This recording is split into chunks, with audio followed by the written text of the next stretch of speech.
Waste Bengal का रहने वाला एक कपल करण और शालिनी, जिन्होंने 2018 में भाग के शादी की थी, लेकिन वो जानते भी नहीं थे कि सिर्फ शादी के 15 से 20 दिनों के बाद ही उनकी जिंदगी बहुत बुरी तरह से नर्क बन जाएगी। शालिनी वो सारी चीजें फेस करती है जो फेस करने के बाद कोई भी इंसान डर जाए या फिर टूट जाए।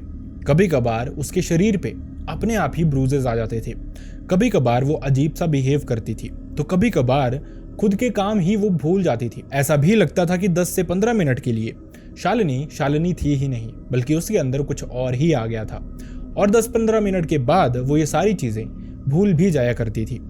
ऐसा माना जाता है कि अक्सर इंसान पे जो ब्लैक मैजिक करता है वो अपना कोई फैमिली मेंबर ही होता है, लेकिन आपका सगा नहीं होता। लेकिन क्या हो अगर अपनी लाज बचाने के लिए, अपनी जिद मनवाने के लिए आपके अपने सगे पेरेंट्स ही आप पे कुछ बहुत भयानक कर दें। सोचने में ये बहुत अजीब सा लगेगा, लेकिन ये कोई झूठ नहीं बल्कि सच है। इंसिडेंट है वेस्ट बंगाल का, जो कि हुआ था 2018 में। तो चलिए शुरू करते हैं। Hi and welcome back everyone. First of all thank you so much हमारी वीडियोस को इतना प्यार देने के लिए।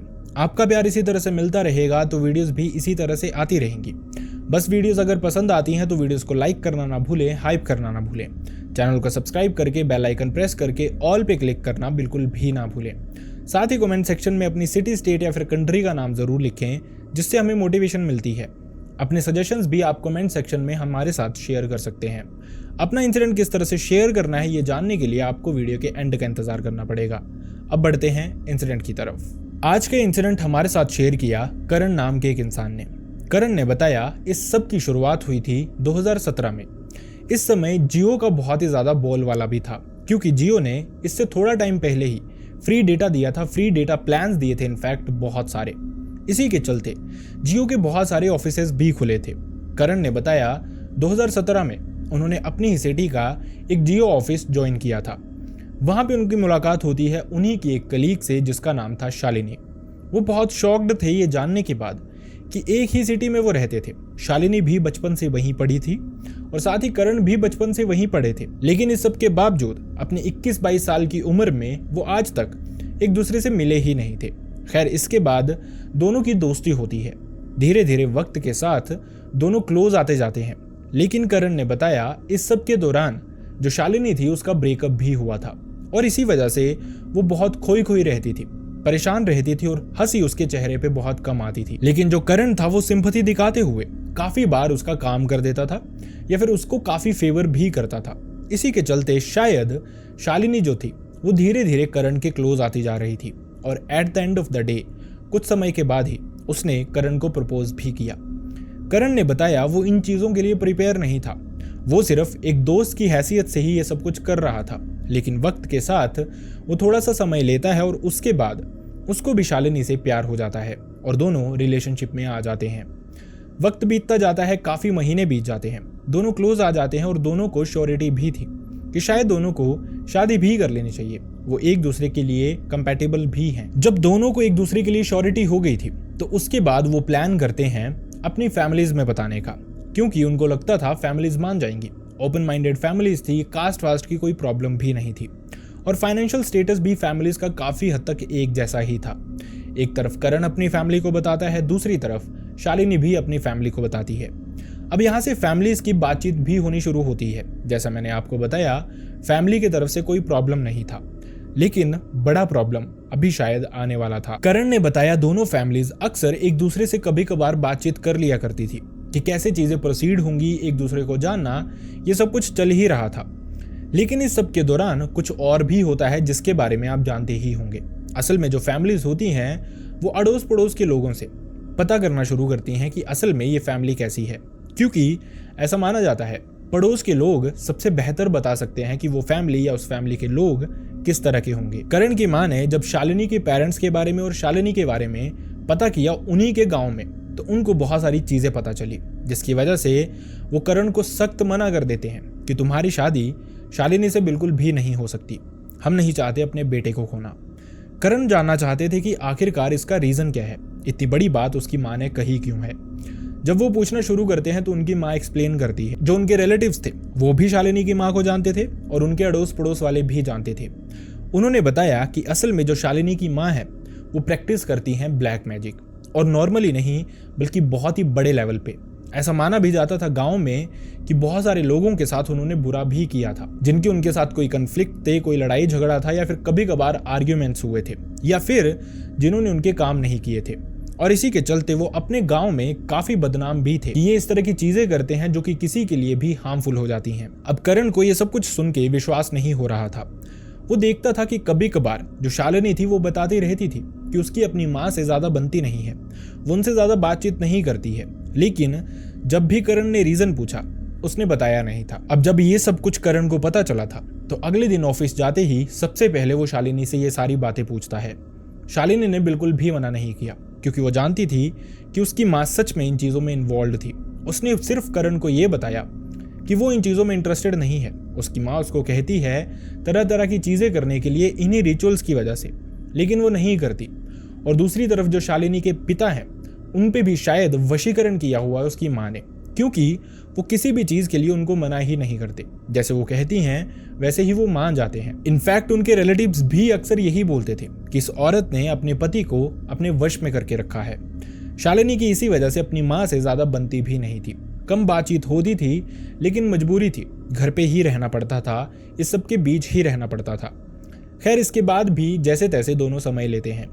करण शालिनी को समझाता है कि थोड़ा वक्त लेते हैं, मैं अपनी फैमिली को कोशिश करता हूँ मनवाने की, क्योंकि मैं जानता हूँ तुम वैसी नहीं हो, तुम ठीक हो, और जब तुम हमारी फैमिली में आ जाओगी तो सब बेहतर भी हो जाएगा।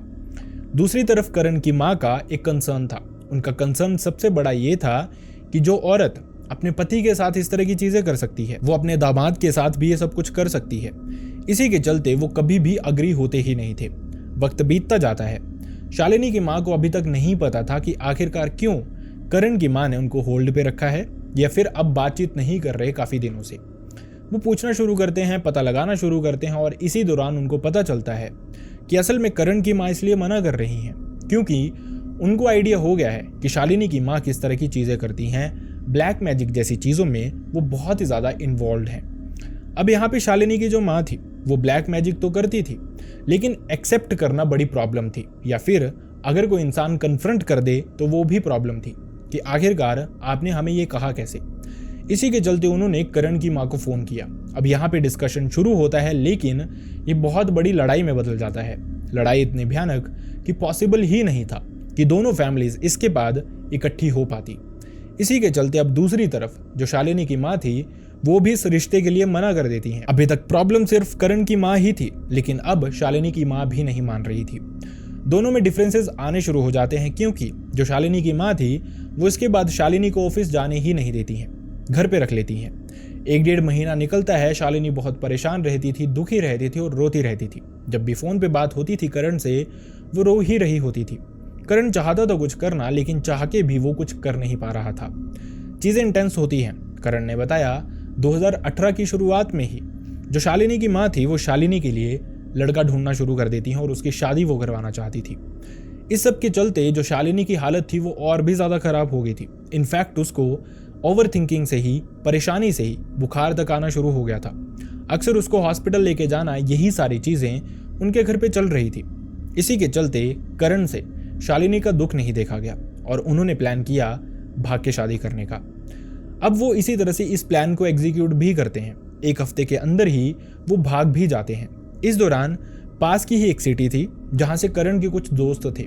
उसने पता किया था वहाँ पे जॉब के लिए, वहाँ पे एक स्टे के लिए, और सब कुछ काफ़ी हद तक सॉर्टेड ही था। इसी के चलते वो 1 हफ्ते के अंदर अंदर ही भाग जाते हैं और उसके बाद शादी भी कर लेते हैं।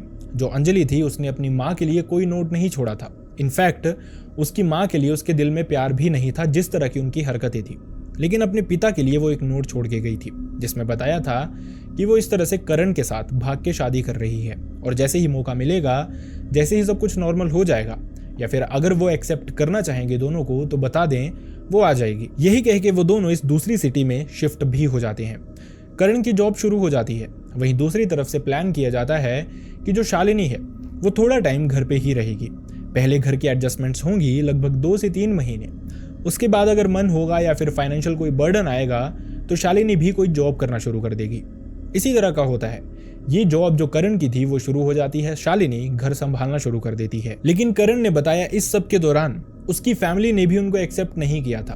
ना ही उन्होंने बातचीत की और ना ही फैमिली की तरफ से कोई रिवर्ट आया उनसे कॉन्टैक्ट करने के लिए। जिस तरह से शालिनी ने नोट छोड़ा था उसी तरह से करण ने भी नोट छोड़ा था।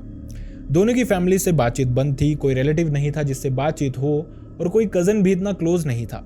इसके अलावा दोनों एक दूसरे के साथ ही रह रहे थे। शुरू की एडजस्टमेंट्स बहुत प्रॉब्लम देती हैं उनको। अपनी फैमिली से दूर हो जाना, दोनों का एक साथ पहली बार इतना समय बिताना थोड़ा सा ऑकवर्ड था, लेकिन फिर उन्होंने चीज़ें एक्सेप्ट कर ली। किसी तरह से सब कुछ चलेगा, आगे की लाइफ उनकी है और उन्हीं को बितानी है एक दूसरे के साथ। यही चीज़ें एक्सेप्ट करते हैं और शुरुआती दौर अच्छा भी हो जाता है। एक हफ्ता प्रॉब्लम होती है, उसका अगला हफ्ता वो काफ़ी हद तक चीज़ों के यूज्ड टू हो जाते हैं। लेकिन वो जानते नहीं थे कि असली प्रॉब्लम इसके बाद ही शुरू होने वाली थी, जो उन्होंने कभी एक्सपेक्ट भी नहीं किया था। करण ने बताया शालिनी घर पे अकेली होती थी, थोड़ी परेशान होती थी, थोड़ी दुखी भी होती थी। ऑब्वियसली फैमिली से बातचीत नहीं हुई थी 15 दिन से, ये पहली बार हुआ था ऐसा। लेकिन इस सब के बावजूद कुछ और भी होना शुरू हो गया था। ऐसा अक्सर होता है कि सुबह उठने में थोड़ी सी प्रॉब्लम होती है, लेकिन उसको बहुत ज़्यादा थकावट होती थी, बिस्तर से उठा ही नहीं जाता था। इसके अलावा उसके शरीर पे ब्रूजेस भी होते थे। जब इन ब्रूजेस को करण टच करता था या फिर उनको दबाने की कोशिश करता था तो उसमें उसको कोई पेन ही नहीं होती थी, लेकिन देख के ऐसा लगता था जैसे वो किसी चीज़ से टकराई है या फिर किसी ने बहुत कस के टाइटली उसका वो वाला बॉडी पार्ट पकड़ा है। लेकिन इन चीज़ों में उसको कोई दर्द नहीं थी, कोई परेशानी नहीं थी, बस ये था कि सुबह उठने में उसको प्रॉब्लम होती थी। करण बहुत ही ज़्यादा कंसर्न था इस सारी चीज़ों को लेके। इसी के चलते वो पास ही के एक डॉक्टर से कंसल्ट करते हैं। वो बताता है कि इस तरह से शालिनी के साथ कुछ प्रॉब्लम्स हो रही हैं। डॉक्टर उनको कुछ टेस्ट सजेस्ट करते हैं, जिसके बाद वो टेस्ट करवाते भी हैं, लेकिन इसमें कोई भी प्रॉब्लम नहीं निकलती है। सारे टेस्ट रिपोर्ट्स नॉर्मल थी। तो फिर आखिरकार उसके साथ हो क्या रहा था? धीरे धीरे उनको कुछ और भी चीज़ें पता चलती हैं और वो क्लियर हो जाते हैं शायद ये डॉक्टर को दिखाने वाली चीज़ नहीं है, बल्कि कहीं और ही चेक करवाने वाली चीज़ है। धीरे धीरे जो शालिनी थी उसके दिमाग पे भी फर्क पड़ता जा रहा था। ऐसा लग रहा था कि एक इंटेलिजेंट लड़की जिसके साथ करण 1 साल रहा था, वो जानता था कि वो बहुत इंटेलिजेंट थी, बहुत समझदार थी और चीज़ों को अच्छे से याद भी रखती थी। वो धीरे धीरे चीज़ें भूलना शुरू हो जाती है। मतलब करण अगर उसको कोई काम देता था, कुछ बनाने के लिए कहता था या फिर कुछ कह जाता था कि ये काम कर रखना, उसने वो काम किया ही नहीं होता था। करण को बहुत प्रिसाइजली याद था कि उसने बोला था, लेकिन जब वो शालिनी से पूछता था तो वो अक्सर कहती थी कि आखिरकार तुमने बोला कब, और वो बहुत सीरियस होती थी। क्लियरली उसको देख के लग रहा था कि सच में उसको चीज़ें याद नहीं रहती। लेकिन यही नहीं, इसका उल्टा भी हो रहा था। करण ने बताया कि अक्सर जब भी वो ऑफिस से वापस आता था तो शालिनी उसको अलग अलग चीज़ें डिमांड करती थी कि वो लेके आए।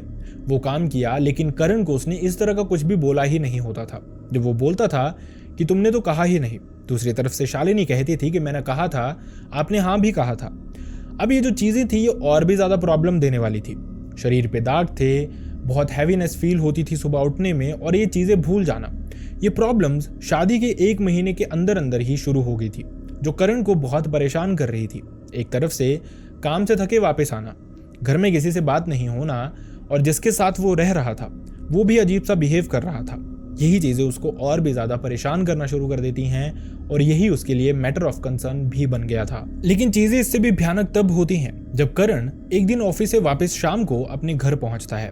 घर पहुंचने के बाद वो देखता है तो दरवाज़ा खुला ही था। अंदर एंटर करता है तो देखता है शालिनी अपने बेडरूम में अपने बेड के ऊपर रो रही थी। उसको देखता है और उसको देख के ऐसा लगता है जैसे वो अभी से नहीं बल्कि काफ़ी टाइम से रो रही है, कुछ घंटों से, क्योंकि जो पिलो था वो पूरी तरह से गिला था उसके आंसुओं की वजह से, और ये चीज़ उसको और परेशान कर देती है। उसको कहीं ना कहीं ये भी लग रहा था कि हो सकता है शालिनी को अपने घर की याद आ रही हो। माँ से बात नहीं हुई, घर में किसी से भी बात नहीं हुई, और इस तरह का पहली बार हुआ है। वो उसको उठाता है और कहता है कोई बात नहीं, कभी ना कभी सब नॉर्मल हो जाएगा, फैमिलीज एक्सेप्ट कर लेंगी और हम उनसे मिल लेंगे। लेकिन यहाँ पे जो शालिनी थी उसका बिहेवियर, नेचर और रोने की वजह कुछ और ही थी।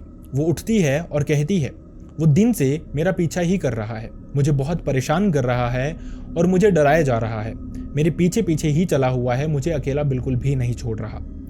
करण बहुत शॉक्ड था ये सुन के कि आखिरकार बात किसकी हो रही है। वो डर भी जाता है कि दरवाज़ा भी खुला था, कहीं कोई आया तो नहीं। वो उससे पूछता है कि आखिरकार वो किसकी बात कर रही है।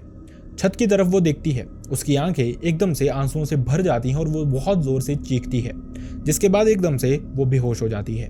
अब ये जो चीज़ थी ये करण को डरा देती है। वो जैसे तैसे एफर्ट्स लगाता है और उसको होश में लेके आता है कुछ ही मिनटों में। उसके बाद वो उससे पूछता है कि आखिरकार तुम्हें क्या हुआ, कौन दिखा तुम्हें, कौन तुम्हारा पीछा कर रहा है। शालिनी उससे कहती है कि आखिरकार आप क्या बातें कर रहे हो और आप कब आए? सॉरी, मेरी गलती से आंख लग गई थी और अब जाके नींद खुली है। आप ठीक हो या फिर आपको कुछ चाहिए? इस तरह की बातें शालिनी करती है।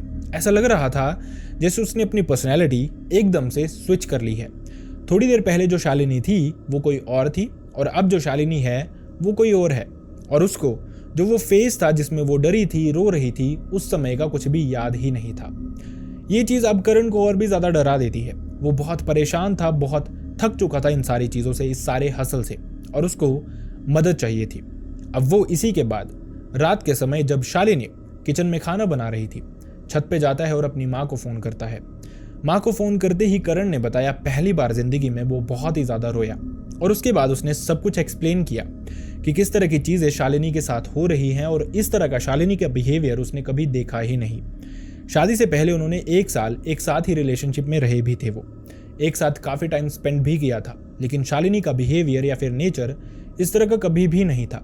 शादी के इनफैक्ट 15 दिन तक भी चीज़ें नॉर्मल ही थी, लेकिन उसके बाद धीरे धीरे चीज़ें बदलनी शुरू हो गई थी। अब यहाँ से जो करण की माँ थी वो चीज़ें समझ गई थी। वो उनको बताती हैं कि बेहतर होगा तुम इसको हॉस्पिटल ना लेके जाओ, बल्कि मुझे डाउट है जो इसकी माँ है उसने उस पर कुछ किया हुआ है, क्योंकि वो पहले भी काफ़ी फेमस है और इस तरह की बेइज्जती जब अपने ही घर की तरफ से होगी तो ऑब्वियसली वो कुछ ना कुछ करेगी ही।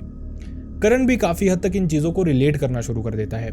उसकी माँ उसको कहती है तुम जहाँ कहीं भी हो घर पे आओ, तुम्हारे पिता को मैं समझा लूँगी और बेहतर होगा इसके बाद से हम अलग अलग बाबाओं के पास, तांत्रिकों के पास जाना शुरू करते हैं, कोई ना कोई हमारी मदद जरूर करेगा। करण ने बताया इसके बाद उन्होंने बिल्कुल वैसा ही किया जैसा उनकी माँ ने उनको बताया था। वो बिना देरी किए अपने घर पे पहुंचते हैं जहाँ पे सिचुएशन थोड़ी सी ऑकवर्ड थी। इस तरह से करण अपनी वाइफ लेके वहाँ पे पहुंचा था और शादी घर पे नहीं हुई थी, बहुत टाइम के बाद मिल रहे थे और वो भी एक अजीब सी सिचुएशन के बाद। उनकी फैमिली उनको अच्छे से एक्सेप्ट करती है, उनको समझाती है, रिलैक्स करवाती है, कंफर्टेबल करती है वहाँ पे। जिसके बाद अगले दिन से ही वो किसी बाबा के पास, किसी तांत्रिक के पास जाना शुरू कर देते हैं, अलग अलग जगहों से इलाज करवाना शुरू कर देते हैं ताकि चीज़ें जल्दी से जल्दी बेहतर हों। लेकिन करण ने बताया सबके बावजूद जो शालिनी थी वो बेहतर नहीं हो रही थी, बल्कि सिचुएशन और भी बद से बदतर होती जा रही थी। उसके साथ चीज़ें और भी ज़्यादा भयानक और ख़तरनाक होनी शुरू हो जाती हैं। जैसे कभी कभार शालिनी खाना बनाते हुए या घर पे बैठे हुए उसकी माँ से बात करते हुए जोन्ड आउट हो जाती थी। ऐसा लगता था जैसे वो वहाँ पे है ही नहीं, दीवार को देखती रहेगी और उसकी माँ चाहे कुछ भी बोलती रहे। और कभी कभार तो वो टॉपिक को कहीं और ही ले जाती थी, ऐसी बातें जिनकी कोई सेंस भी नहीं बनती थी। इसके अलावा भयानक चीज़ें ये थी कि करण ने बताया रात को जब वो दोनों हस्बैंड वाइफ साथ में सो रहे होते थे, मिडनाइट में वो उठती थी, अपने बिस्तर पे ही बैठ के जोर जोर से रोना शुरू कर देती थी। उससे पूछो तो कोई रीज़न नहीं होता था, बस रोती रहती थी। और कोई इंसान अगर उसको चुप कराने की कोशिश करे, उसको थोड़ी देर देखती थी, घूरती थी और उसके बाद फिर से रोना शुरू कर देती थी। थोड़ी देर लगती थी और उसके बाद चुपचाप से सो जाती थी। ये चीज़ें और भी ज़्यादा भयानक थी इस सारी फैमिली के लिए। करण की फैमिली भी इसी चीज़ की वजह से डर चुकी थी काफ़ी। लेकिन माना जाता है अगर आप किसी चीज़ के लिए एफर्ट्स लगाते रहते हैं तो कभी ना कभी आपको सोल्यूशन मिल ही जाता है, सक्सेस मिल ही जाती है। ऐसा ही कुछ उनके साथ भी होता है। करण ने बताया एक तांत्रिक था जिसके पास वो पहुंचते हैं, वहां पे अपनी सारी सिचुएशन बताते हैं। तांत्रिक पूछता है कि करण की फैमिली कहां से है, फिर शालिनी की फैमिली कहां से है। करण की फैमिली पहले अपना एड्रेस बताती है, फिर शालिनी अपना एड्रेस बताती है। उस इंसान को पता चल जाता है कि ये किसकी बेटी है, उसकी माँ को वो भी जानता था और वो कहता है कि क्या आपको डाउट है कि उस औरत ने कुछ किया है। करण की माँ यही कहती है कि हमें यही डाउट है। तो ये तांत्रिक कहता है कि इस औरत का कुछ किया हुआ वापिस मोड़ पाना बहुत मुश्किल है, बहुत नामुमकिन है। अगर कोई आपकी मदद कर सकती है तो वो खुद ही कर सकती है। लेकिन यहाँ पे करण की फैमिली कहती है कि वो उनकी मदद कभी भी नहीं करेगी, या फिर वो चाह के भी उनके पास नहीं जाएंगे क्योंकि उनको डर है कि वो चीज़ें और भी ज़्यादा बदतर कर सकती है। ये जो तांत्रिक था ये उनकी कुछ मदद करता है, कुछ रिचुअल्स करता है, कुछ उनकी हेल्प करता है। करण ने बताया उन्होंने ये सारी चीज़ें फॉलो की जैसे जैसे उसने बताया था, जिसके बाद सिर्फ 10% की इंप्रूवमेंट थी जो कि शालिनी में हुई। वो खुद से पूजा पाठ करना शुरू कर देती है, लेकिन चीज़ें फिर भी इंटेंस ही रहती हैं, भयानक ही रहती हैं। करण ने बताया जब सॉल्यूशन नहीं मिल रहा था उनको तो उन्होंने एक बार कोशिश भी की थी शालिनी के घर जाने की, लेकिन शालिनी को लेके जैसे ही वो उसके घर गया था गेट पे ही उसकी माँ खड़ी थी। वो उनको देखती है और बहुत अजीब से तरीके से मुस्कुराती है। जब वो पूछते हैं तो वो कहती है अब कुछ नहीं हो सकता, चले जाओ यहाँ से। करण ने बताया वो समझ गए थे कि वो उनकी हेल्प नहीं करने वाले, इसी के चलते वो शांति से वापस आ जाते हैं। उसके बाद से वो इन्हीं चीज़ों से जूझ रहे हैं, लेकिन क्योंकि जो शालिनी है लगातार पूजा पाठ करती रहती है, भगवान का नाम लेती रहती है, तो इन चीज़ों से सरवाइव कर ही रही है। अब उनके घर पे एक बेटी भी है और उसी के साथ करण रहता भी है, लेकिन चीज़ें अभी भी पूरी तरह से ठीक नहीं हुई हैं। इस तरह के कुछ इंसिडेंट्स बताते हैं कि अगर कोई इंसान इस तरह की एक्टिविटीज़ में इन्वॉल्व होता है, ब्लैक मैजिक, तांत्रिक क्रियाएं, तो ज़रूरत पड़ने पे वो इंसान अपने घर पे भी हार्म कर सकता है। तो बेहतर होगा आप खुद इन चीज़ों में इन्वॉल्व ना हो या अपने फैमिली मेम्बर को भी इन्वॉल्व ना होने दे। आई रियली होप आपको हमारे वीडियोस पसंद आते हैं एंड आई रियली होप आपको हमारे वीडियो से कुछ सीखने को भी मिलता है। अगर वीडियोस पसंद आते हैं तो वीडियोस को लाइक करना ना भूलें, वीडियोस को हाइप करना ना भूलें, चैनल को सब्सक्राइब करके बेल आइकन प्रेस करके ऑल पे क्लिक करना बिल्कुल भी ना भूलें।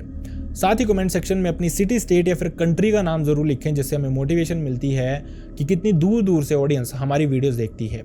अपने सजेशंस भी आप कमेंट सेक्शन में हमें बता सकते हैं। Last but not the least, मैं चाहता नहीं लेकिन अनफॉर्चुनेटली अगर आप में से किसी के भी साथ इस तरह का कोई भी इंसिडेंट हुआ है, आपके साथ, आपके किसी रिलेटिव, नॉन, भाई बहन, फ्रेंड या फिर नेबर के साथ, जो आप चाहते हैं मैं यहाँ पे नरेट करूँ, लोगों तक पहुँचाऊँ, जिससे लोगों को कुछ सीखने का मौका मिले, तो आप मेरी मेल आईडी या फिर इंस्टाग्राम पे मुझसे शेयर कर सकते हैं। दोनों का लिंक आपको मेरे डिस्क्रिप्शन बॉक्स में मिल जाएगा। और साथ ही अगर वीडियो आप फेसबुक पे देख रहे हैं तो अपने इंसिडेंट आप हमें DM भी कर सकते हैं। अपना ध्यान रखें। See you next time in next video. Bye bye.